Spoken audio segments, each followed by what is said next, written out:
dans la boîte de jazz, histoire d'oublier tout le mal. Oh, salut à tous, aujourd'hui nous sommes au Saxe, au Trois-Îlets, au village de la Poterie. Et si vous connaissez cette chanson de Michel Jonas, la boîte de jazz, vous savez forcément où nous sommes.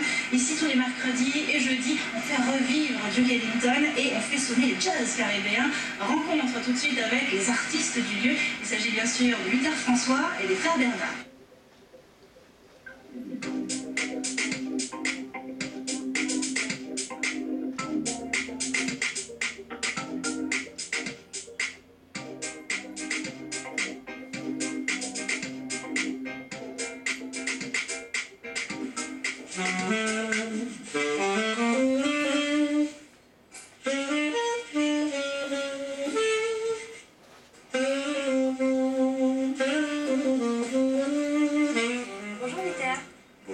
Alors c'est une émotion un peu particulière pour moi parce que tu étais mon professeur de flûte traversière et au-delà de l'enseignement, tu es un musicien hors pair.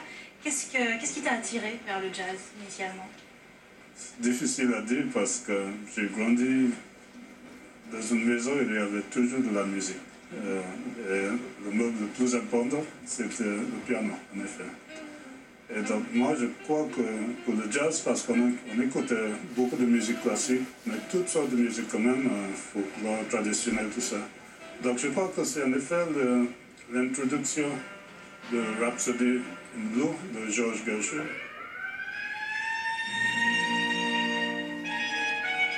Avec le glissando de la clarinette et la suite. Je pense que c'est ça, parce que moi j'avais peut-être 4-5 ans que j'ai entendu ça. Wow, et c'est ce qui t'a donné envie de faire du jazz, du coup? Je n'ai jamais oublié ça. Alors ici, nous on dit que le jazz est souvent une musique élitiste. Qu'est-ce que tu penses de ce cliché-là, toi? Est-ce que c'est une critique?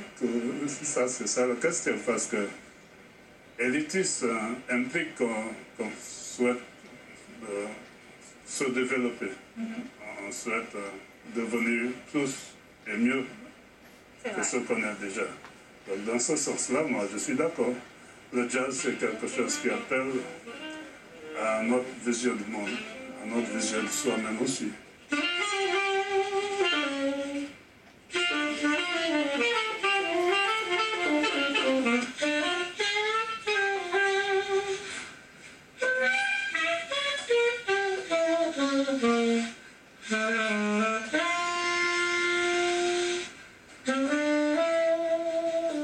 Pour la première fois en Martinique en 1972.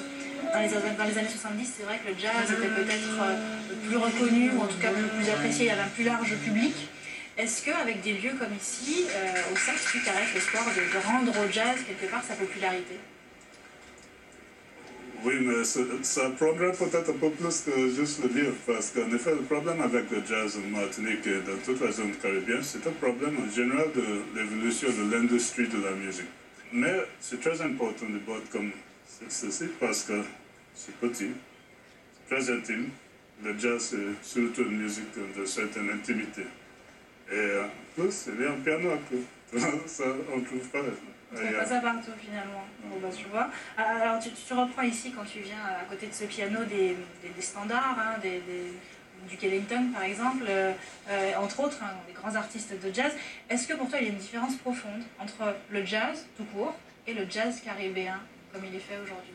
Le jazz en général, c'est la contribution individuelle de chaque musicien, ce qui veut dire la liberté individuelle de chaque musicien.